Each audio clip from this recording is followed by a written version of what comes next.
మీ గత జన్మలో ఏం జరిగింది కాబట్టి మీకు ఈసారి క్యాన్సర్ వచ్చిందని తెలుసుకున్నారు వనజ గారు? I was a very emotional person. చాలా ఎక్కువ emotions, who's holding back lot of emotions అన్నమాట. I would never speak out. ఏది ఉన్నా మనసులోనే పెట్టేసుకొని నేను దేనికోసం అయితే పరుగులు తీసాను, డబ్బు ఏదో వాట్ ఎవర్ ఇట్, ఇప్పుడు దేనికి పనికిరాదు. ఎంత డబ్బు ఖర్చు పెట్టినా నా హెల్త్ నాకు వెనక్కి రాదు.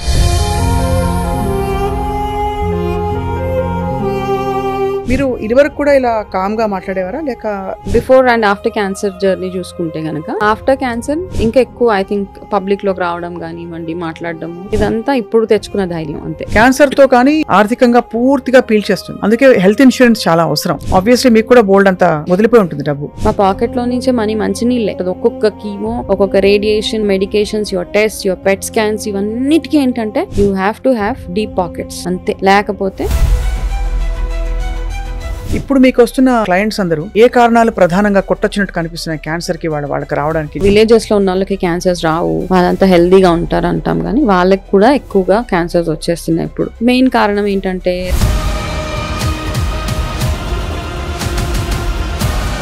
మీరు అండర్గో అయినప్పుడు cancer most down bottom line కి వెళ్ళిపోయాను నేను అన్న స్థితి ఏంటండి? ఫస్ట్ కీమో చేసుకుని వచ్చిన తర్వాత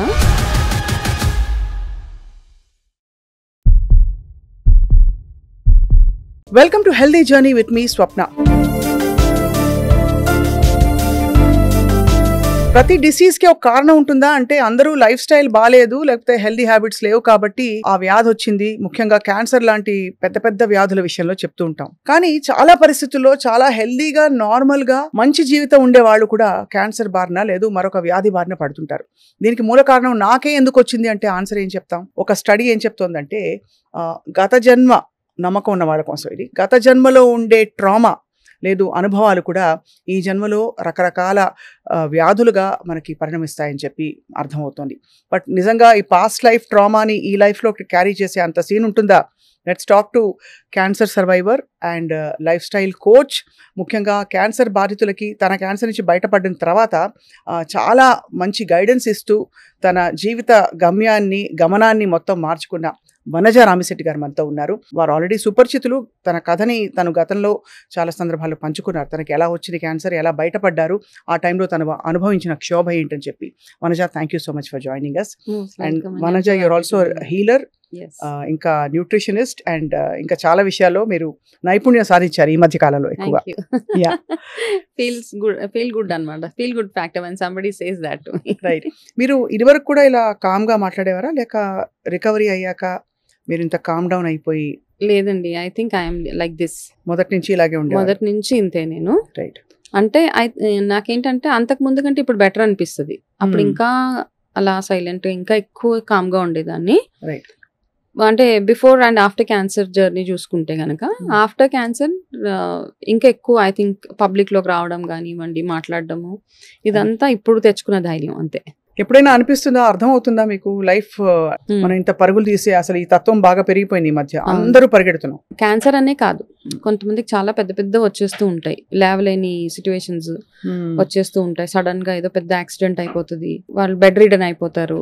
ఇవన్నీ అయిపోయినప్పుడు ఒకసారి వెనక్కి తిరిగి చూసుకుంటే దేనికోసం ఇంత పరిగెట్టాను అనిపిస్తూ ఉంటుంది. అది ఒక ఆయన ఒక బుక్ రాశారనమాట. ఆ బుక్ రాసినప్పుడు లాస్ట్ స్టేజెస్, క్యాన్సర్ లాస్ట్ స్టేజెస్లో like they're about to die అన్న వాళ్ళ దగ్గరికి వెళ్ళి ఒక్కొక్కరి దగ్గర కొన్ని స్టేట్మెంట్స్ తీసుకున్నారు. ఆయన ఏం చేసుంటే బాగుండేది అనిపించేది అంటే ఒక్కొక్కరు ఒక్కొక్క ఆన్సర్ ఇచ్చారు దానికి. నేను ఎవరి కోసం అయితే ఇంత కష్టపడ్డానో వాళ్ళే నన్ను పట్టించుకున్నప్పుడు నా లైఫ్ ఎందుకు అని. నేను దేనికోసం అయితే పరుగులు తీసానో, డబ్బు ఏదో వాట్ ఎవర్ ఇట్ ఈస్, ఇప్పుడు దేనికి పనికిరాదు. ఎంత డబ్బు ఖర్చు పెట్టినా నా హెల్త్ నాకు వెనక్కి రాదు. ఇట్లా ఒక్కొక్కరు ఇచ్చిన స్టేట్మెంట్ ఆయన రికార్డ్ చేసినప్పుడు అవన్నీ చదివినప్పుడు మనకు కూడా అనిపిస్తూ ఉంటుంది అనమాట. ఇంత అన్నీ చేసిన తర్వాత లాస్ట్కి ఏదో రోగం వచ్చో ఏదో వచ్చి మనం పోతాం పైకి. So that's all it is అనిపిస్తుంది. అంటే ఒక్కొక్కసారి మనం we just give up on life అనమాట. అట్లా అనిపించినప్పుడు but there is some times when we feel that there is a cause, ఒక కాజ్ కోసం వర్క్ చేయాలి అని ఒక థాట్ వస్తుంది. దాంతోపాటు ఇట్లాంటి పెద్ద పెద్ద ప్రాబ్లమ్స్ వచ్చినప్పుడు, ఎస్పెషలీ క్యాన్సర్ కానివ్వండి, ఇంకా కొన్ని డిజీజ్ ఉన్నాయి, అవన్నీ వచ్చినప్పుడు మనం ఇంకా కొంచెం స్పిరిచువాలిటీకి ఇంకా కాస్త దగ్గరికి వెళ్తాం అనమాట. రైట్. ఓకే, అది ఒక బ్రేక్ ఇస్తుంది అనమాట. మన రొటీన్ నుంచి మీ పర్పస్ ఏంటి, వాట్ నెక్స్ట్ అన్న దాని మీద మనకు ఒక క్లారిటీ వచ్చేస్తుంది. That is what he's happened. ఇప్పుడు నా లైఫ్లో కూడా ఇప్పుడు మీరు అన్నారు ఒక క్యాన్సర్ లైఫ్ కోచే కాకుండా I have learn so many things out of curiosity. మామూలుగా చూస్తే క్యాన్సర్ వచ్చింది, దానికి ట్రీట్మెంట్ చేసేసుకోవాలి, సైలెంట్గా ఇంట్లో ఉండాలి is one part of the story. Next cancer వచ్చిన వాళ్ళకి ఎట్లా హెల్ప్ చేయాలి, దట్ ఈస్ సెకండ్. అసలు ఎందుకు వస్తుంది, అన్నీ బాగున్నప్పుడు ఎందుకు వస్తుంది అన్నది, దట్ ఈస్ వెన్ మనం ఆ స్పిరిచువాలిటీ, లాస్ట్ లైఫ్, కర్మ ఇవన్నీ అన్నమాట వాటిలోకి వెళ్ళాల్సిందే. అందరికీ ఇది వర్తిస్తుందా వనజ? నాట్ అందరికీ అండి. ఇప్పుడు చాలా మంది క్యాన్సర్స్ ఉన్నాయి. అందరికీ పాస్ట్ లైఫ్లో ఏదైనా ఒక ట్రామా ఉందా, దానివల్లే ఇప్పుడు క్యాన్సర్ వచ్చిందా అంటే అట్లా కాదు. There are phases also. ఒకరికి ఏంటంటే వాళ్ళ ఫ్యామిలీలో ఉండొచ్చు, స్ట్రెస్ వల్ల వచ్చి ఉండొచ్చు కొంతమందికి.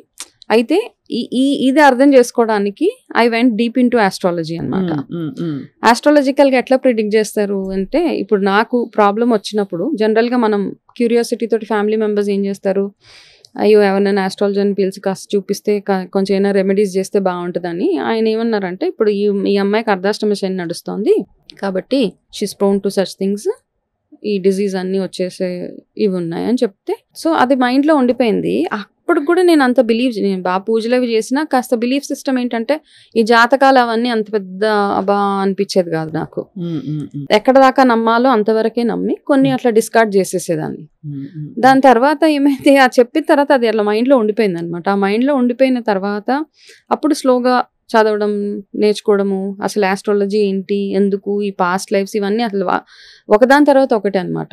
సో ఆ ఒకదాని తర్వాత ఒకటి ఈ లెర్నింగ్ ఫేజ్ నాకు ఇంకా స్ట్రాంగ్ అవ్వడానికి వన్ రీజన్, ఆస్ట్రాలజికల్ చార్ట్లో నా Guru is very strong. Guru strong ఉన్నప్పుడు చదువుతూనే ఉంటాను అనమాట. సో ఇప్పుడు I pick up some of the other course and అయితే ఈ ఆస్ట్రాలజీ చార్ట్ చూసినప్పుడు అందులో నాకు అర్థమైంది ఏంటంటే, నేను లాస్ట్ లైఫ్ నుంచి ఏం కర్మాసు ఈ లైఫ్లోకి తీసుకొచ్చుకున్నాను అన్న ఒక స్టడీ మీద డీప్ డైవ్ అనమాట. దాంట్లో ఆ డీప్ డైవ్ చేసి I learned astrology from a north Indian. Regression చేశారా మీరు? ఇది regression? yeah, I did my past life regression. Past life I'm trained in past life regression. First point అక్కడే. ఇలాగా ఖాళీగా ఉంటాం కదా, ట్రీట్మెంట్స్ అవుతున్నప్పుడు we don't have much to do, ఏదో చదువుతాం, ఏదో పాపప్స్ వస్తూ ఉంటే పాస్ట్ లైఫ్ రిగ్రెషన్ అంటే ఏంటి తెలుసుకుందాం అని వాళ్ళకి కాల్ చేస్తే వాళ్ళు ఏమన్నారంటే, పాస్ట్ లైఫ్ రిగ్రెషన్లో వాళ్ళు చాలా ఎక్స్ప్లెనేషన్ ఇచ్చారు. ఇది you will go through your past life, you will know ఏది మిమ్మల్ని ఎందుకు ఈ లైఫ్లో మీకు జరుగుతున్న ఇన్సిడెంట్స్ కానివ్వండి, మీ ఈ లైఫ్లో ఉన్న మనుషులు ఎందుకు ఉన్నారు, మీ ఈ లైఫ్లో మీకు ఏదైతే ట్రామాస్ ఉన్నాయో అవన్నీ ఎందుకు వచ్చినాయి, అవన్నీ మీరు తెలుసుకోవచ్చు అని చెప్తే, నేనేం చేశాను, ఇప్పుడు తెలుసుకోవడం సెషన్ కాదు, నేను నేర్చుకోవచ్చా ఆ కోర్స్ అని అడిగితే వాళ్ళు అన్నారు please come and join us అని. నన్ను దే కాల్ మీ, అఫ్కోర్స్ డబ్బులు పెట్టి నేర్చుకోవాల్సిన సబ్జెక్ట్ అదంతా. అక్కడికి వెళ్ళిన తర్వాత ఆ పాస్ట్ లైఫ్ రెగ్రెషన్ థెరపీస్ చేసి, ఇప్పుడు ఇప్పుడు నాకు ఫస్ట్ టైం వాళ్ళు ఏం చేస్తారంటే, ఫస్ట్ మనని పాస్ట్ లైఫ్లోకి తీసుకెళ్ళడానికి ట్రై చేస్తారు. I did not go into my past life first ఇన్స్టెన్స్లో. 1 or 2 ఇన్స్టెన్స్ దే ట్రైడ్ నాకు అసలు వెళ్ళనే లేదు. ఆవిడ నా మెంటర్ ఒకటే చెప్పారు, నీ ఎమోషన్స్ అన్నిటిని నువ్వు హోల్డ్ చేసుకొని పెట్టేసుకున్నావు అంతే, దేర్ ఫోర్ నువ్వు ఈ పాస్ట్ లైఫ్ జర్నీలోకి వెళ్ళలేకపోతున్నావు. There are many other people, నాతో పాటు నాకు స్టూడెంట్స్ ఎవరైతే ఉన్నారో వాళ్ళందరూ వెళ్తున్నారు, ఏడుస్తున్నారు, దేర్ డూయింగ్ లాట్ ఆఫ్ ఇదనమాట. కానీ నాకు హిప్నోథెరపీ కూడా ఆ టైంలో I don't know why it did not work, but later on I went into that entire thing of past life అవన్నీ అయినాయి. బట్ ఇనీషియల్ స్టేజెస్లో I could not actually go into past life. మనం dreaming గా భ్రమపడుతున్నామా, illusion ఎట్లా తెలుస్తుంది? మనం కళ్ళు మూసుకున్నప్పుడు ఏదో ఒక సీన్ కనిపిస్తుంది, అది నిజంగా మన మైండ్ లో మన లేటెస్ట్ గా చూసిన సినిమానా, లేకపోతే మనం ఊహించుకుంటుందా, లేకపోతే నిజంగా పాస్ట్ లైఫ్ లోకి వెళ్ళామా, ఎలా తెలుస్తుంది? పాస్ట్ లైఫ్ లో మీరు మీలా ఉండరు, ఓకే, నిజంగా అంటే మీరు మీలా కనపడుతున్నారంటే అది మీ పాస్ట్ లైఫ్ కాదు, మీ ఇమాజినేషన్. అది మీ పాస్ట్ లైఫ్ లో మీరు యూ క్యాన్ బి ఎనీథింగ్. మీరు ఒక మనిషి అయి ఉండొచ్చు, అమ్మాయి అయి ఉండొచ్చు, అబ్బాయి అయి ఉండొచ్చు, బేబీ అయి ఉండొచ్చు, లేదా యానిమల్ అయి ఉండొచ్చు, చెట్టు అయి ఉండొచ్చు, ఏదైనా అవి ఉండొచ్చు మీ లాస్ట్ లైఫ్స్లో మీరు. ఓకే, అయితే మనం మనలాగా ఉండం. సోల్ ఒకటే, soul is always there, it's a life. ఆ సోల్ ఏ బాడీలోకి వెళ్తుంది, ఏ ఫామ్ తీసుకుంటుంది అన్నది ఇట్స్ అ క్వశ్చన్ మార్క్ అనమాట. అయితే నేను therapies past life regression training చేసిన, I believe in past lives. ఎందుకంటే మన పురాణాల్లో కూడా చెప్పారు, ఈ రాముడు, విష్ణుమూర్తి ఇవన్నీ ఇన్కార్నేషన్స్, అవన్నీ మళ్ళీ దే హావ్ టేకన్ అవతారాలే. కాబట్టి even for human life I think there is a rebirth for every అని నమ్ముతాను మీరు అని నేను నమ్ముతాను. ఎక్స్పీరియన్షియల్లీ మీకు అనుభవం అయింది కూడా. అనుభవం అయింది కాబట్టి నేను నమ్ముతాను. అండ్ మన ఈ లైఫ్ లో ఉన్న మనుషులు ఎవరైతే ఉన్నారో including you, because I met you, మీతో కూడా ఏదో కనెక్ట్ ఉండే ఉంటది అక్కడ. I don't meet a person just like that in my life. Right, there is a connect. So I believe in past lives. I got my therapies done. I was a part of some therapies. నేను చేసిన therapies కూడా ఉన్నాయి, కానీ ఎందుకో ఆ profession చూస్ చేసుకోవాలనిపించలేదు నాకు. So అయితే మీ past life లో మీకు అర్థమైందా మీ క్యాన్సర్ ఎందుకు? బికాస్ మీరు చాలా హెల్దీ లైఫ్ ఉండేది కదా మీది, అంటే చెప్పుకోదగ్గ బ్యాడ్ హ్యాబిట్స్ ఏం లేవు. I'm a very healthy person. చాలా హెల్దీగా, చాలా చూజీ. తిండి విషయంలో కూడా I was very very choosy. నాకు బయటకు వెళ్ళి పానీపూరి ఇలా ప్లేట్ పట్టుకొని ఇలా వేసుకొని తింటారని కూడా తెలియదు. టిల్ అ పాయింట్ అనమాట. పానీపూరి బండి దగ్గరికి వెళ్తే ఏం చేయాలని అడిగితే వాళ్ళు అందరు నవ్వారు యాక్చువల్గా. I really don't know. అట్లాంటి సిచ్యువేషన్ నుంచి అట్లా ఉండేదాన్ని. Now I eat panipuri, it's a different story. కానీ అంత చాలా చాలా కేర్ఫుల్గా ఇంటి నుంచి అన్నీ క్యారీ చేసేదాన్ని. ఒక చిన్న ఫ్లాస్క్లో పాలు అట్లా వచ్చింది అంటే డెఫినెట్లీ నా లైఫ్ స్టైల్లో ఏం దోకా లేదు. కానీ there is some past life regret ఏదో ఉంది, some trauma which I'm carrying. Yes, there was some emotional up and down ఉంది. అవన్నీ మనం క్యారీ చేసినప్పుడు ఎమోషనల్ గా. సో ఆస్ట్రాలజికల్ గా నా 12th హౌస్ పరంగా చూసుకుంటే ఆస్ట్రాలజీ, అందులో నాకు ఫేజెస్ ఆఫ్ లైఫ్ లో ఒక్కొక్క డిజీజ్ ఉందన్నమాట. My first disease is about my lungs, okay, which I had when I was 18 years. I had TB. ఓహో, 18 ఏళ్ళకి మీకు టీబీ రావడం కూడా మీ జాతకం. 17 years కి నాకు ట్యూబర్క్యులోసిస్ వచ్చింది. ఇప్పుడు చూసుకుంటున్నాను అనమాట ఫేజెస్.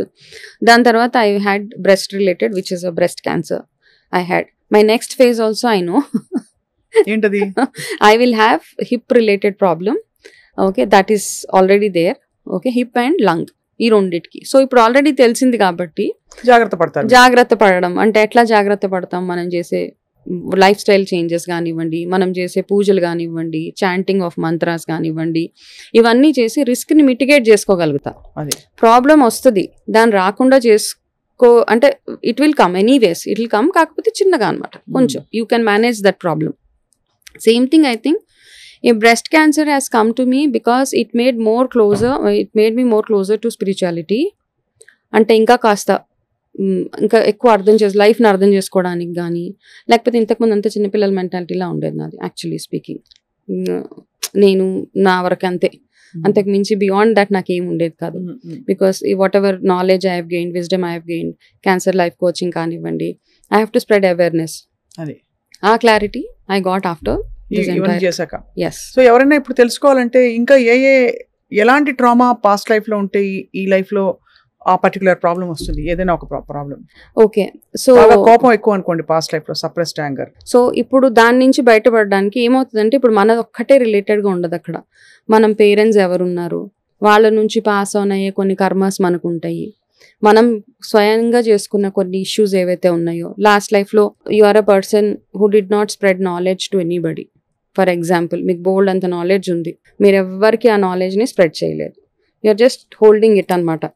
వాళ్ళు ఎవరైనా బాగుపడిపోతారేమో అన్న ఒక ఫీలింగ్ తోటి ఇప్పుడు ఉంటారు. ఈ లైఫ్ లో I think you will be born as a teacher, a spiritual guru, అవన్నీ ఉన్నాయి. ఓహో, సో అంత డైరెక్ట్ కనెక్షన్ ఉంటుంది. సీరియస్లీ అదైతే చాలా ఉంటది అది. అండ్ కొంతమందికి ఏంటంటే చాలా టాలెంట్ ఉండి ఏదో నేర్చేసుకోవాలన్న తపన ఉంటది, అవన్నీ ఉండి they will not achieve. Like born talent అంటాం. చిన్న పిల్లలు ఇప్పుడు ఈ మధ్య చూస్తున్నాం ఇన్స్టాగ్రామ్ లో సూపర్ గా పాటలు పాడుతూ ఉంటారు చిన్న పిల్లలు, 1-2 years పిల్లలు. Because they past life they very well connected to some music background, అట్లాంటివి. ఇట్లా దేర్ సో మెనీ కేసెస్ అన్నమాట. ప్రాడిజీస్ అందరికీ అలాగే ఉంటుంది. మంచి కూడా అలాగే పాస్ట్ లైఫ్ నుంచి వస్తుంది, చెడు కూడా అలాగే వస్తుంది. చెడు కూడా. And there are so many disease associated to our past lives. కొంతమంది విషయంలో, కొంతమందికి ఏంటంటే వాళ్ళ ఫ్యామిలీలో ఉంది, ఆల్రెడీ ఉంది, వాళ్ళు స్వతహాగా చేసుకున్న ఏదైతే లైఫ్ స్టైల్లో ప్రాబ్లం, వాళ్ళకి అన్ని బాగుంటాయి, జాతకం బాగుంటది, డబ్బులు ఉంటాయి, అన్ని ఉంటాయి, వండర్ఫుల్ లైఫ్ ఉంటది, but they still wanted to mess up their life అన్నప్పుడు అది మనం ఏం చేయలేము. ఇంకా ఇప్పుడు మీ గత జన్మలో ఏం జరిగింది కాబట్టి మీకు ఈసారి క్యాన్సర్ వచ్చిందని తెలుసుకున్నారు వనజ గారు? I think for me especially women కి వచ్చే ప్రాబ్లమ్స్ ఏవైతే ఉంటాయి, నాకైతే నా ఫ్యామిలీలో ఎవరికి క్యాన్సర్ లేదు, నాకు వచ్చే ఛాన్సెస్ లేవు, ఇవన్నీ ఉన్నాయి యాక్చువల్ గా. అవును, కానీ మీకు బాగా అంటే మంచి అడ్వాన్స్డ్ క్యాన్సర్ వచ్చింది. Advanced cancer. I had to go through organ, ఇది కదా organ, I had to get breast removal done. Breast అంటే అంత సీరియస్ గా వచ్చినప్పుడు I think last lives లో నేను whatever little bit I could connect with my last life, I was a very emotional person. చాలా ఎక్కువ emotions, who's holding back lot of emotions అన్నమాట. I would never speak out. ఏది ఉన్నా మనసులోనే పెట్టేసుకొని మనసులోనే దాసేసుకొని ఆ ట్రామా అంతా ఏదైతే ఉంటుందో ఆ ట్రామాని మనం ఈ లైఫ్లో క్యారీ చేస్తాం. అంటే లాస్ట్ లైఫ్లో ఉన్న క్వాలిటీస్ ఏవైతే ఉంటాయో మనకి ఈ లైఫ్లో కూడా క్యారీ అవుతాయి to my mind. It will ఎక్కడో ఒక దగ్గర మనకి కొంతమంది చూడండి వితౌట్ ఎనీథింగ్ హైట్ చూస్తే భయపడిపోతారు, నిప్పుని చూస్తే భయపడతారు, వాళ్ళకి ఏ బ్యాక్గ్రౌండ్ ఉండదు, ఎందుకు భయపడతారు ఇవన్నీ తెలియదు. సో ఇవన్నీ మనకి you must have read many masters many lives, ఈ బుక్స్ అన్ని చదివినప్పుడు బ్రెయిన్ వైస్ అందులో చదివినప్పుడు మనకి చాలా బాగా క్లారిటీ వస్తుంది అనమాట, ఎందుకు ఇలాగ అవుతుంది ఈ లైఫ్లో. అంటే see we're not trying to force people and say life మీరు you have to believe in this entire thing, we're just sharing the knowledge అంతే. So for me I'm a very very emotional person, but ఆ emotions ని ఎప్పుడు బయట పెట్టకుండా అట్లా ఆ life lead చేసేసా. కాబట్టి ఆ సప్రెషన్ ఇలా వచ్చింది. ఆ suppression has actually come like this. ఇక్కడ మిమ్మల్ని క్యాన్సర్ ఇబ్బంది పెట్టినప్పుడు చాలా మీరు షాక్ అయ్యారా మనోజ్ గారు? అంటే ఇనీషియల్ గా యాక్సెప్టెన్స్ ప్రాబ్లం ఉంటది కదా, ఎందుకు అసలు ఇది ఎందుకు రావాలి, ఫస్ట్ నేనేం తప్పు చేశాను, నేను బాగా తింటాను, నార్మల్ గా తింటాను కదా అంటే అప్పటికి ఇంకా మనకి క్యాన్సర్ అంటే ఒక డెత్ సెంటెన్స్ వరకు అవగాహన. అప్పుడు 8 years back, no I'm 8 years cancer free now. So అప్పటికి అంతే అవగాహన, క్యాన్సర్ అంటే ఇంకా వెళ్ళిపోతాము అట్లా అని అంతవరకే తెలుసు. దాని తర్వాత ఎందుకు ఇలా వచ్చింది, నాకు ఏం ప్రాబ్లం వచ్చింది. అయితే ఏమవుతుంది అంటే ఎంటైర్ దాంట్లో ఈ బ్లేమ్ గేమ్ ఒకటి స్టార్ట్ అయిపోతుందండి విత్ ఇన్ ద ఫ్యామిలీ కూడా.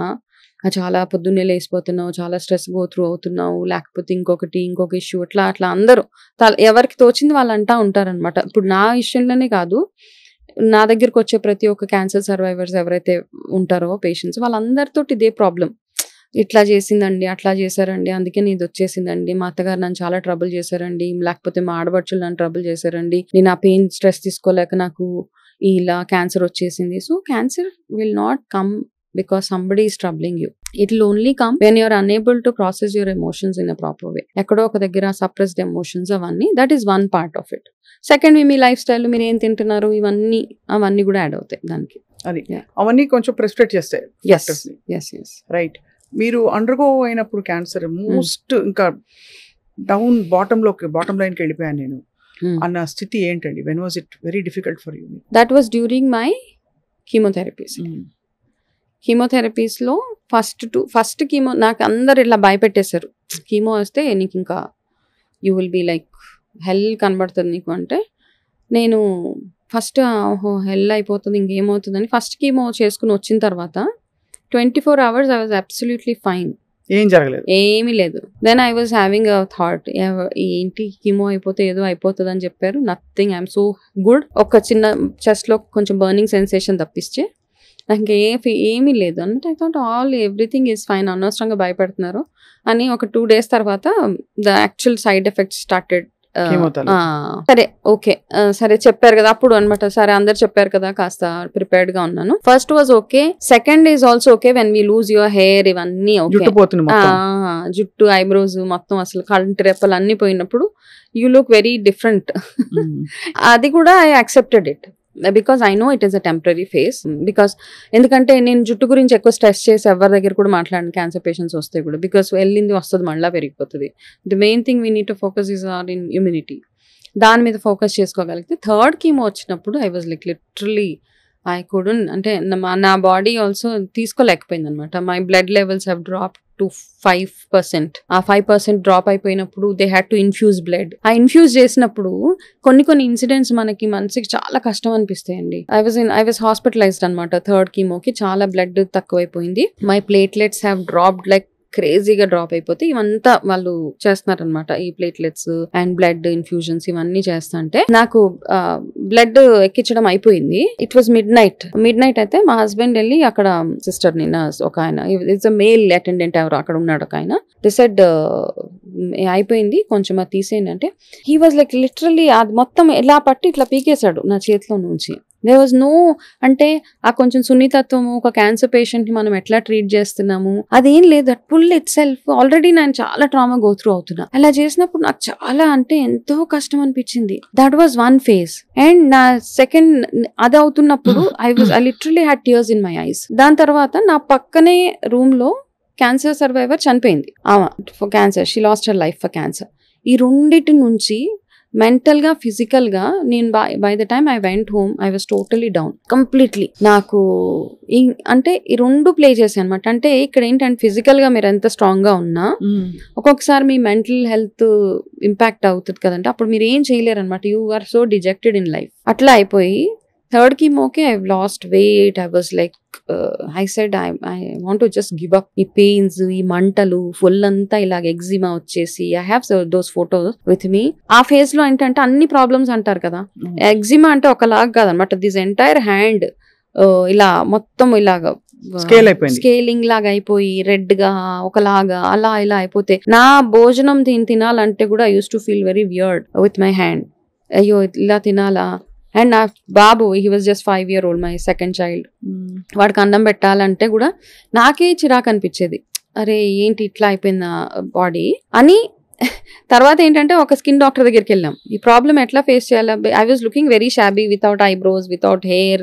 దానికి తోడు ఇదంతా నల్లగా అయిపోయి my nails were black. Okay, ఇవన్నీ ఉంటాయి. అంటే you look in a very very pathetic situation లో కనపడినప్పుడు ఆ డాక్టర్ దగ్గరికి వెళ్ళినప్పుడు ఇవన్నీ ఏంటంటే మనం ఎంత స్ట్రాంగ్ గా ఉండాలనుకున్నా మన చుట్టూరు ఉన్న మనుషులు కానివ్వండి, పరిస్థితులు కానివ్వండి, మనం ఉండనివ్వరు చాలా సార్లు. సో అవన్నిటిని ఓవర్కమ్ ఎట్లా అవ్వాలి. సో ఆ డాక్టర్ లిటరల్ గా నన్ను చూసి ఏమైందండి అంటే, నేనన్నా ఇలా నాకు ఇదంతా ఇలా ఎగ్జిమా లాగా సంథింగ్ అండి, నాకు తెలియదు అది ఎగ్జిమా అని కూడా తెలియదు, because I never face such issues. ఇట్లా అయిపోయిందండి అంటే, then my husband said she's going through chemotherapies అవుతున్నాయండి, I think it's a side effect of that. ఇది he's a dermatologist, he refuse to touch me. Okay, ఆయన ఇక్కడ ఒక pencil లాంటిది ఉంటే హీ జస్ట్ ఇలా నా చేతి మీద ఇట్లా ఇట్లా అన్నాడు ఆయన. అని నన్ను ఒక 1-2 minutes కూడా చూడలేదు. ఏదో మెడిసిన్ రాసి పక్కన మా మెడికల్ షాప్ ఉంటుంది, అక్కడ వెళ్ళి మీరు ఈ మెడిసిన్ తీసుకోండి అంటే మనకి చాలా బాధేస్తుందండి. అంటే మనిషి లుక్స్ మ్యాటర్ సో మచ్, మీరు ఎట్లా ఉన్నారు ఏంటి అన్నది చాలా చాలా మ్యాటర్ అవుతుంది చాలా విషయాలలో. అయితే నాకు ఎంత బాధ అనిపించింది అంటే, నేను ఈ మెడిసిన్స్ కొనుక్కోద్దండి పదండి, నాకు I don't want this medicine ఇక్కడ నుంచి. We walked out of the place. వచ్చేసి ఇంటికి వచ్చి ఏవో అమ్మమ్మ రెమెడీస్, పుచ్చకాయ ఉంటుంది కదా, వాటర్ మెలన్ తీసి రాయడము, బికాస్ ఇట్ వాస్ బర్నింగ్, మంట. అయితే మా హస్బెండ్ ఇంకా లేదు ఇంత బాధపడుతున్నావు, come I will take you to another doctor అని ఇంకొక లేడీ డర్మటాలజిస్ట్ దగ్గరికి వెళ్తే, there is so much of difference between one doctor to the other doctor. ఆమె నన్ను చూసి, నేను అన్నాను ఆమె క్యాన్సర్ పేషెంట్ అండి, ఇప్పుడు నాకు ఇంకా ట్రీట్మెంట్ అవుతోంది, I was only 3rd chemotherapy, ఇంకా 15 ఉన్నాయి నాకు ఇంకా 15 ఉన్నాయి. ఈ 15కి ఈ బాధలు. షీ సెడ్ రండి కూర్చోండి అని చెప్పి షీ హోల్డెడ్ మై హ్యాండ్. నా చేతిని చక్కగా ఆమె చేతిలోకి తీసుకొని షీ వాస్ డూయింగ్ దిస్ అనమాట. No problem, this will go అంటే ఆ healing itself half of my ప్రాబ్లమ్ని తగ్గించేసింది. Okay, I felt okay there are people to accept me in this situation also అన్న ఒక you need to get that ఇది కదా. దాని తర్వాత షీ గేవ్ మీ మెడిసిన్స్, ఆ మెడిసిన్స్ వాడుతూ సో ఇవన్నిటిని హ్యాండిల్ చేయాల్సి వస్తుంది. ఒక ఫేజ్ అంటే ఇన్సల్ట్ హ్యాండిల్ చేయాల్సి వస్తుంది, మనని ఐసోలేటెడ్ గా చూస్తారు, పీపుల్ డోంట్ రికగ్నైజ్ యూ, ఇవన్నీ గో త్రూ అయిన ఫేజెస్. అవన్నీ ఎంత అసలు ఊహించుకోవడం కష్టం అండి. ఏదో మహమ్మారి అది ఇది అని చెప్తారు కానీ ఆ ట్రీట్మెంట్ ప్రాసెస్ బయటపడడం ఒక గగనం. బయటపడిన వాళ్ళకి కూడా ఎంత ట్రామా ఉంటే బయటపడతారు నిజంగా. సో ఇవన్నీ ఉంటాయండి. అంటే అందుకే అంటాను, నా దగ్గర కౌన్సిలింగ్ వచ్చినప్పుడు I make sure that I tell them ఇవన్నీ ఉంటాయి, వాట్ ఈస్ ఇంపార్టెంట్, మీకు ఏది ఇంపార్టెంట్ దాని మీదే ఫోకస్ చేయండి. మీ life, you are the hero for your life, you are the mother for yourself. అన్నీ మీకు మీరే. ఎవరో రావాలి, ఏదో చేయాలి, నన్ను అందరు యాక్సెప్ట్ చేసేయాలి, నన్ను అందరు ప్యాంపర్ చేయాలి, nothing. You pamper yourself, you be a mother to yourself, you love yourself. Only అప్పుడే మీరు అందులో నుంచి బయటపడగలుగుతారు. ఎంత అనుభవించారు వనజ మీరు. అండ్ ఇదంతా మీరు దీనికి కూడా పాస్ట్ లైఫ్ కనెక్షన్ ఉంది అని మీరు గ్రహించుకుని దానికి ఒక సమాధాన పరిచే విషయం తెలుసుకోవడం అనేది something that consoles you. yes, seriously I feel that there is a past life to it. ఎందుకంటే నాకు తెలిసి మనం ఏం చేయమండి, నిజంగా తెలిసి ఏం చేయము, తెలవకుండా ఏవో చిన్న చిన్న మిస్టేక్స్ అయిపోతూ ఉంటాయి. తెలిసి తెలవకు ఏదో చేసేసాం అనిపిస్తుంది. So everything just carry forward కర్మ అనమాట last life. And I feel ఇక్కడికి ఇది ఫుల్ స్టాప్ అయిపోతే బాగుంది అనిపిస్తుంది. వాట్ ఎవర్ పెండింగ్స్ ఏవైతే ఉన్నాయో, అంటే మనిషి పుట్టాక అంటారు కదా, కర్మలు అనుభవించక తప్పదు. అంతే అండి, తప్పదు. ఇంకొక చాలా కీలక ఆస్పెక్ట్, చాలా మంది గ్రహించరు దీని తీవ్రత కూడా, ఆర్థిక అంశం. క్యాన్సర్ తో కానీ ఏ వ్యాధితో, ఇలాంటి దీర్ఘకాలిక వ్యాధులు ఏదైనా పోరాటం అన్నది ఆర్థికంగా పూర్తిగా పీల్చేస్తుంది. అవునండి, అందుకే హెల్త్ ఇన్సూరెన్స్ చాలా అవసరం. కరెక్ట్. సో మీకు ఆబ్వియస్లీ మీకు కూడా బోల్డ్ అంతా వదిలిపోయి ఉంటుంది డబ్బు శుభ్రంగా. అయితే మనకి ఏంటంటే హెల్త్ ఉన్నప్పుడు ఏంటంటే మనం ఒక 10-20 వేలు ఖర్చు పెట్టడానికి కూడా మనం ఆలోచిస్తాం. ఇన్సూరెన్స్ కోసము, మామూలుగా టర్మ్ ఇన్సూరెన్సెస్, ఏదో లైఫ్ ఇన్సూరెన్స్, ఏవో ఒకటి. లైఫ్ ఇన్సూరెన్స్ ఏది తీసుకున్నా తీసుకోకపోయినా మీరు బ్యాంకులో 10,000 చిట్టీలు కడతాం, ఇవన్నీ ఉంటాయి కదా, కిట్టీలు, ఇవన్నీ ఎట్లా ఉన్నా ఒక పని చేయాల్సింది ఏంటంటే we have to take insurance, ఆ గుడ్ ఇన్సూరెన్స్. ఇప్పుడున్న లైఫ్ స్టైల్కి, ఇప్పుడున్న ప్రాబ్లమ్స్కి, ఇప్పుడున్న డిజీజ్కి, ఇప్పుడున్న ఖర్చులకి, హెల్త్ పరంగా మనకు అయ్యే ఖర్చులకు మాత్రం I suggest a good 50 lakh insurance is important. 50 lakh, NATing 5 lakhs ఏమీ అవ్వదు. నా క్యాన్సర్ వచ్చినప్పుడు నాకు 5 lakhs ఇన్సూరెన్స్ ఉండేది. దట్స్ ఒక్క ట్రీట్మెంట్ ఒక్కసారికి అయిపోయింది అదంతా. దెన్ ఆఫ్టర్ దాట్ మా పాకెట్లో నుంచే మనీ మంచినీళ్ళే మొత్తం అనమాట. ఇలాగా వెళ్తూనే ఉంటుంది. ఒక్కొక్క కీమో, ఒక్కొక్క radiation, then any other medications, your test, your PET scans, ఇవన్నిటికీ ఏంటంటే you have to have deep pockets అంతే. లేకపోతే అలా అప్పులు చేయాల్సిన పరిస్థితి, అట్లాంటివన్నీ వచ్చేస్తాయి. చాలా ఇబ్బంది కదా. So now I feel that every person మనకేంటంటే ఆ 20,000-30,000 కోసం ఆలోచించి హాస్పిటల్ బిల్స్ 10-20 లక్షలు వెళ్తుంటే మనకి వస్తుంది, కళ్ళ నుంచి రక్తం కారిపోతుంది. So I suggest every person, నా సిన్సియర్ సజెషన్, ప్రతి ఒక్కరు they need to have a insurance come what may. దానికోసం మీరు డబ్బులు దాచుకోండి, నెలకు ఒక 2,000-3,000 పక్కన పెట్టుకొని ఒక 12 months తర్వాత టేక్ ఎ గుడ్ ఇన్సూరెన్స్. ఇప్పుడు I have a 50 lakh insurance. Now this year I want to go for another 75 because నా దగ్గరికి ఎందుకు అంటే కూడా ఒక్కొక్కరు వస్తూ ఉంటారండి. రీసెంట్గా వన్ ఆఫ్ మై ఒక క్లయింట్ ఎవరైతే క్యాన్సర్, ఓవేరియన్ క్యాన్సర్, అది లంగ్ స్ప్రెడ్ అయిపోయింది. వాళ్ళ cost what ever the estimate given was 74 lakhs for the treatment. వాళ్ళకి ఇన్సూరెన్స్ లేదు, ఏది లేదు. ఏం చేస్తారు? ఐదర్ వాళ్ళు ఇల్లు అమ్మేసుకోవాలి, ఎసెట్స్ అమ్మేసుకోవాలి, అట్లా. కాబట్టి ఇన్సూరెన్స్ ఉంటే మాత్రం యు ఆర్ సేవ్డ్ అంతే. ఆ బర్డన్ మనకు ఉండదు. చాలా కీలకమైన విషయం. ఇప్పుడు మీకు వస్తున్న క్లయింట్స్ అందరూ ఏ కారణాలు ప్రధానంగా కొట్టొచ్చినట్టు కనిపిస్తున్నాయి క్యాన్సర్కి? వాళ్ళకి రావడానికి జెనెటిక్సా, లేక సరే పాస్ట్ లైఫ్, అవి తర్వాత మనం ఇన్వెస్టిగేట్ చేస్తే అర్థమయ్యేది. కొట్టొచ్చినట్టు కనిపించే కొన్ని ఉంటాయి కదా. సో బేసిక్ గా క్లయింట్స్ వచ్చినప్పుడు I don't talk about past life because it's my personal thing, I'm sharing with you. వాళ్ళు వచ్చినప్పుడు మాత్రం వాళ్ళలో ఆల్రెడీ జెనెటికల్ గా వాళ్ళకు ఇంట్లో ఉంటది ఒకటి, ఎవరికో వాళ్ళ మేనత్తలకో somebody would have had it. Second thing ఏంటంటే మనం చాలా సార్లు అంటాము విలేజెస్ లో ఉన్న వాళ్ళకి క్యాన్సర్స్ రావు, వాళ్ళంతా హెల్దీగా ఉంటారు అంటాం, కానీ వాళ్ళకి కూడా ఎక్కువగా క్యాన్సర్స్ వచ్చేస్తున్నాయి ఇప్పుడు. మెయిన్ కారణం ఏంటంటే ఎస్పెషల్లీ ఫ్యాక్టరీస్ అవన్నీ ఉన్న ఏరియాస్ లో కొంతమంది రేడియేషన్ కానీ పొల్యూషన్ కానివ్వండి, ఎస్పెషల్లీ షీట్స్ అవి ప్రిపేర్ చేస్తారు చూడండి, అల్యూమినియం షీట్స్, ఆస్బెస్టస్ షీట్స్, ఇవి తయారు చేస్తారు చూడండి. అట్లాంటి ప్లేసెస్ నుంచి కూడా చాలా మందికి లంగ్ క్యాన్సర్స్ అవి ఎక్కువ అయిపోయి ఇవన్నీ ఉన్నాయి అనమాట. And second thing is sleep, సరిగా నిద్రపోరు, టైంకి తినరు, నిద్రపోవాల్సిన టైంలో భోజనం చేయడము, గట్ హెల్త్ని సరిగ్గా చూసుకోకపోవడము, అన్నిటికంటే ఇంపార్టెంట్గా ప్రీ క్యాన్సరస్ కండిషన్స్ ఏవైతే ఉంటాయో మనకి చిన్న ఇండికేషన్స్ ఇస్తూ ఉంటాయి. ఉదాహరణకి అవి ఇవ్వండి, అవి చెప్పండి. లైక్ మీ బావల్ మూవ్మెంట్ లో changes, either too much of motions అయిపోతాయి, మధ్యలో ఏది తిన్నా మీకు మోషన్స్ అవుతుంటాయి, అప్పుడు క్యాన్సర్ ఉండదు. కానీ మన బాడీ మన మొహం మీద పింపుల్స్ వచ్చినా, చిన్న పిగ్మెంటేషన్ వచ్చినా, ఏదో చెప్పడానికి ట్రై చేస్తుంది అనమాట. It is saying there is a problem, please get it corrected అని. మనం ఎంతసేపు పైన ఏం రాసేస్తే పోతాయి అని చాలా మంది, ఎవ్రీబడి అందరూ దానికోసమే వస్తారు, ఏం రాస్తే, ఏం ప్యాక్ వేస్తే. సో ఆ ప్యాక్స్ అని అవని ఇవని I made lot of videos, but the reality is లోపల ఏం తింటున్నారు, you are what you eat కంటే కూడా you are what you digest is what is today's ఇదనమాట. ఇదొకటి. ప్లస్ మీకు ఈ హ్యాండ్స్ అవి, ఇప్పుడు చెప్తా, ఒక ఆవిడకి ఏంటంటే పులిహోర తినంగానే ఆవిడకి కడుపులో నొప్పి వచ్చేది. One of my client severe గా కడుపులో నొప్పి వచ్చేది. షీ స్టాప్డ్ ఈటింగ్ పులిహోర. అట్లా స్టాప్ చేసి మళ్ళీ మధ్యలో స్టమక్ పెయిన్స్ రావడం, మళ్ళీ ఎప్పుడైనా ఏదో ఒక పండుగ రోజు పులిహోర వచ్చిందా, it got severe that day. వెళ్ళి చూస్తే she had stomach cancer. Okay, కడుపు నొప్పి ఉండేది. ఇగ్నోర్ అంతే, ఏదో లే అనేసి ఒక టాబ్లెట్ వేసేసుకుంటాం, కూర్చుంటాము. సో ఇట్లాంటి చిన్న సిమ్టమ్స్ ఏవైతే వస్తాయి, కంటిన్యూస్ గా కాఫ్ రావడము, చిన్నగా, అంటే మనకు తెలవకుండానే కాఫ్ కంటిన్యూగా వస్తుంది అంటే ప్రీ క్యాన్సరస్ కండిషన్స్ అవన్నిటిని మనం అడ్రస్ చేసుకుంటూ, అండ్ ఎస్పెషల్లీ గట్ హెల్త్ వచ్చేటప్పటికి, ఆడవాళ్ళకి వచ్చేటప్పటికి బ్రెస్ట్ రెగ్యులర్ గా ఎగ్జామిన్ చేసుకోవడము, పీరియడ్స్ టైంలో లంప్స్ వస్తున్నా కానీ వాటిని ఇగ్నోర్, చాలా మందికి పీరియడ్స్ ముందు లంప్స్ వస్తూ ఉంటాయి, దాన్ని ఇగ్నోర్ చేయకుండా మధ్యలో 6 months ఒకసారి మ్యామోగ్రఫీ అవి చేయించుకొని రావడం, ఇట్లాంటివి చేయించుకుంటే there is no problem. ఇది కాకుండా కళ్ళు బ్లర్డ్ గా ఉండడం, కళ్ళు బ్లర్, ఎస్. చాలా మంది ఏంటంటే one of my client site ఏమోనని వెళ్ళి సైట్ చూపించుకుంటున్నాడు అతను, బికాస్ బ్లర్రీ విజన్ అయిపోతుంది. వెళ్ళి సైట్ ఏం లేదు, సైట్ అంతా నార్మల్ గా ఉంది, ఎందుకు ఇట్లా వస్తుంది అని he started using those reading glasses, nothing is working. Final గా ఏంటంటే అతనికి బ్రెయిన్ ట్యూమర్, కానీ ఎక్కడ ఏం సిమ్టమే అనిపించట్లేదు. అందుకని ఏంటి అంటే we stress on yearly annual health checkups,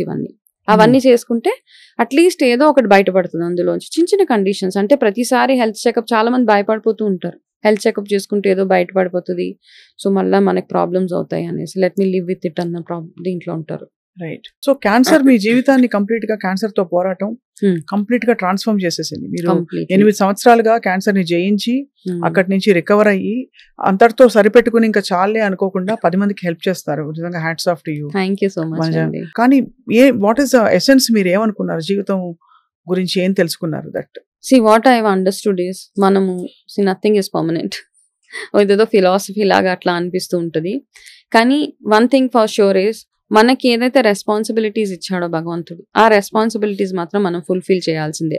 అవి వదిలేసి నేను I will live for purpose of life అంటే I don't accept to it.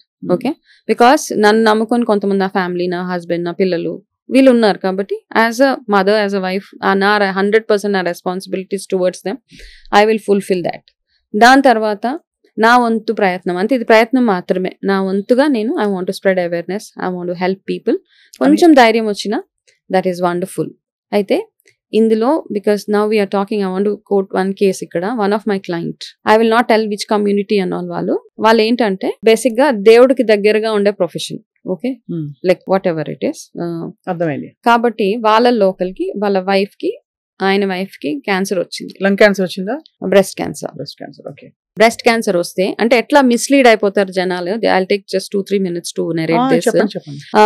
వచ్చాక వాళ్ళు చాలా రోజుల తర్వాత నా దగ్గరికి వచ్చారు. సో ఆ అమ్మాయి, ఆవిడ చాలా ఏడుస్తున్నారు. అంటే ఎందుకండి, ఇట్స్ ఓకే అంటే నాకు మిమ్మల్ని చూడాలనిపించిందండి, అందుకే వచ్చాను, వేరే ఊరు నుంచి వచ్చారు. సో ఐ సెడ్, ఎందుకు అంత బాధపడొద్దండి, తగ్గిపోతుంది అంటే, మిమ్మల్ని చూసాక నాకు అనిపిస్తుందండి నాకు తగ్గిపోతుందని. కానీ ఆమె అన్నది వాళ్ళ హస్బెండ్ ని, నేనే అన్నా, అర్థమైంది, she want to openly talk to me, కాస్త ఓపెన్ అప్ అయి మాట్లాడాలి. నేను అన్నాను, సార్ మీరు కాసేపు బయటకు వెళ్ళి కూర్చుంటారా అంటే, ఆయన వెళ్ళిపోయిన తర్వాత ఆమె చెప్తుంది అనమాట, బికాస్ మేము ఈ ప్రొఫెషన్ లో ఉన్నారు కాబట్టి మా హస్బెండ్, బయట అందరు ఏదైనా అనుకుంటారు, మీరే దేవుడికి సేవలు అయి చేస్తున్నారు, మీ ఇంట్లోనే ఈ ప్రాబ్లం వచ్చింది కాబట్టి మీరు ఇంకా మిగతా అంటే మీరు ఎన్ని పాపాలు చేసేసారు అని అంటారని ఆమెని కంప్లీట్ గా 4 గోడల్లో పెట్టేసి బయట ఎవరికి తెలవకుండా ఆమె ట్రీట్మెంట్ అవుతున్నా ఆమె బాధని నలుగురికి ఇవన్నీ ఇట్లాంటి ట్రీట్మెంట్స్ అవుతున్నప్పుడు ఎవరో ఒకళ్ళు మంచి మాట చెప్పేవాళ్ళు, మన కష్టం వినేవాళ్ళు మనకు కావాలి. ఇవన్నీ చేయకుండా ఆమెను ఒక పెద్ద ఏదో తప్పు చేసిన ఆమెలాగా, పెద్ద పాపం చేసిన ఆమెలాగా చూడడం స్టార్ట్ చేస్తే, ఈ మెడిసిన్ కంటే, ఈ ట్రీట్మెంట్ కంటే కూడా ఆ బిహేవియర్ ఆమెను సగం తినేసింది. ఫస్ట్ ఆమె నా దగ్గరకు వచ్చిన తర్వాత whatever counselling I gave her that courage, no problem. నేను ఇందాక మీకు చెప్పాను చూడండి, మీ సెల్ఫ్ మోటివేషన్, సెల్ఫ్ లవ్ మాత్రమే ఉండాలి. ఎవరైనా ఏమైనా అనుకునే ఉండి ఇట్స్ ఓకే, బికాస్ మీకు రెస్పాన్సిబిలిటీస్ ఉన్నాయి కదా, మీరు వెళ్ళండి. ఒక 4 months తర్వాత she call, she said I'm very happy, I'm good, ఇవన్నీ చెప్పిన తర్వాత I don't know what happened. మళ్ళీ సెకండ్ టైం మళ్ళీ వచ్చేసింది ఆమె క్యాన్సర్. కాన్స్టెంట్ గా మనం ఎంత కౌన్సిల్ చేసినా మీ చుట్టూరు ఎన్వైరన్మెంట్ గానీ, మీ ఫ్యామిలీ గానీ మీకు సపోర్టివ్ గా లేకపోతే, మీరు గో త్రూ అయ్యే ట్రామా, స్ట్రెస్ వల్ల మళ్ళీ రిపీట్, ఆమెకి మళ్ళీ క్యాన్సర్ రిపీట్ అయిపోయింది. మళ్ళీ నా దగ్గరకు వచ్చారు. మళ్ళీ వచ్చిన తర్వాత అయితే వాళ్ళు ఏం చేశారు, సెకండ్ టైం ఈ డిసైడెడ్ హాస్పిటల్కి ఎక్కడికి తీసుకెళ్ళని, ఆమెను ఎక్కడో ఒక ట్రీట్మెంట్ అంటే ఇవంటారు కదండి నార్మల్ చెట్ల మందులు ఇట్లాంటివి తీసుకెళ్ళి ఫైనల్లీ షీ డైడ్, ఆమె చనిపోయింది. ఓకే, ఇట్లాంటి వాళ్ళు కూడా ఉంటారన్నమాట. అంటే సైంటిఫిక్ ఎవిడెన్స్ బేస్డ్ మెడిసిన్ కాకుండా ఇలా సొంత థియరీలు అప్లై చేయడం, భయాలు, మేము ఇలాంటివన్నీ చేస్తున్నాం కాబట్టి మా ఇంట్లో వాళ్ళకి ఏమి అవ్వకూడదు. దేర్ ఈస్ నథింగ్ అండి. మనం ఎన్ని పూజలు చేసినా, భగవంతుడికి ఎన్ని సేవలు చేసినా, మీరు ఎంత మంచి యూ క్యాన్ బి ఎనీథింగ్, దాన ధర్మాలు, చారిటీలు ఎన్ని చేసినా మీకు రావాల్సింది వస్తూనే ఉంటది. ఓకే, దాని గురించి ఫేస్ ఇట్ ప్రాపర్లీ, అంటే దాన్ని చక్కగా ఫేస్ చేసి దాంట్లోంచి బయటపడితేనే కదా. అంతే కదా, అంతే. సో ఫైనల్ గా నేను ఒకరోజు కాల్ చేశాను, నాకే క్యూరియాసిటీ ఏమైంది, వాళ్ళు అసలు టచ్ లో లేరు చేస్తే, he said she passed away a month అగో. ఐ సెడ్ బాబు, నాకు నిజంగా అంటే I'm a very cool person, ఏం అనలేము, కానీ అనిపించింది ఇట్లాంటి వాళ్ళు కూడా ఉంటారా. దేర్ఫోర్ అట్లాంటి ట్రామా ఎవరు గో త్రూ అవ్వకూడదు. ఖచ్చితంగా be supportive to your wife, husband, whoever it is. అది దాచేసి ఎవరికి చెప్పకుండా ఇవన్నీ అంటే వాళ్ళకి కూడా నేను ఏదైనా తప్పు చేసేసానా, నేను ఏదైనా సిన్ చేసేసానా అన్న ఫీలింగ్ లో వాళ్ళని బతకనివ్వకూడదు మనం ఎవరైనా కానీ. చాలా అవసరమైన ఇన్సైట్స్ ఇవన్నీ తెలుసుకోవాల్సిన విషయాలు. అయితే మొత్తం మీద పాస్ట్ లైఫ్ రిగ్రెషన్ థెరపీ గనక తీసుకుంటే కొంతవరకు కొంతలో కొంత అంటే పాత వాసనలు ఎలా ఉంటాయి, యూ విల్ గెట్ రిలీఫ్. అంటే మనకున్న క్వశ్చన్స్ కి కొన్నిటికి ఆన్సర్స్ వస్తాయి. రైట్. దోస్ హూ బిలీవ్, ఎవరైతే బిలీవ్ చేస్తారో, రైట్, ఎవరైతే కొంతమంది సైకలాజికల్ గా వాళ్ళు పాస్ట్ లైఫ్ లోకి వెళ్తారు అనమాట. వాళ్ళకి ఆల్రెడీ ఉన్న కొన్ని థాట్స్ ని బేస్ చేసుకుని వాళ్ళు ఇమాజిన్ చేసుకుని వెళ్తారు. బట్ స్టిల్ వాళ్ళకి కూడా ఆన్సర్స్ వచ్చేస్తాయి.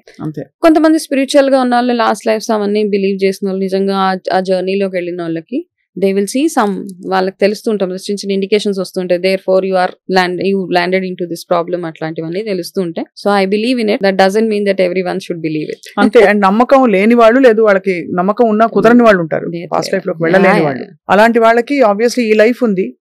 ఈ లైఫ్ లో మన మైండ్, బాడీ ఎంత పర్ఫెక్ట్ గా ఉంచుకోగలిగితే surrender, take care of yourself. అంతేనండి. Be contented, be happy. And వాళ్ళకు ఉంది, నాకు లేదు, వాళ్ళు ఇంత పెద్ద ఇల్లు కట్టుకున్నారు, నేను కట్టు, ఇది కూడా స్ట్రెస్ యాడ్ అయ్యి క్యాన్సర్ వచ్చేస్తుంది. Frankly speaking, there is no comparison, nothing. Your actually అంటే your living example of how life can change. అంటే ఎంత మీరు క్షోభ అనుభవించి అది జయించి బయటికి వచ్చి వాళ్ళ వేరే వనితలా మా ఎదురుకుండా కూర్చున్నారు మనోజ్ గారు. మీకు ధన్యవాదాలు. మీ క్యాన్సర్ అవేర్నెస్ సెషన్స్ అన్ని కూడా చాలా ఇన్ఫర్మేటివ్ గా ఉంటాయి. సో మరొక సందర్భంలో న్యూట్రిషన్ గురించి స్పెసిఫిక్ గా మీతో మాట్లాడాలి, ఆల్ అబౌట్ క్యాన్సర్. అండ్ అలాగే హెల్దీ జర్నీకి కావాల్సిన ఇతరత్ర అంశాలు కూడా చాలా ఉన్నాయి, మనం ఎన్హాన్స్ చేసుకోవడం, క్రిస్టల్స్ అని, హీలింగ్ అని. ఎందుకంటే మనకి మనసు ఎక్కడ లగ్నం అవుతుందో చెప్పలేము. ఏ అంశం మనని ఒక పరిస్థితి నుంచి అప్లిఫ్ట్ చేస్తుంది, ఎలివేట్ చేస్తుంది చెప్పలేము. అదే ఫెయిత్, మనకు కనిపించని అదృశ్యమైన శక్తి, మన ప్రపంచాన్ని, లోకాన్ని నడిపిస్తున్న శక్తి. ఖచ్చితంగా వాటి గురించి కూడా మాట్లాడదాం రాబోయే రోజుల్లో. Thank you so much. నమస్తే. నమస్తే అండి.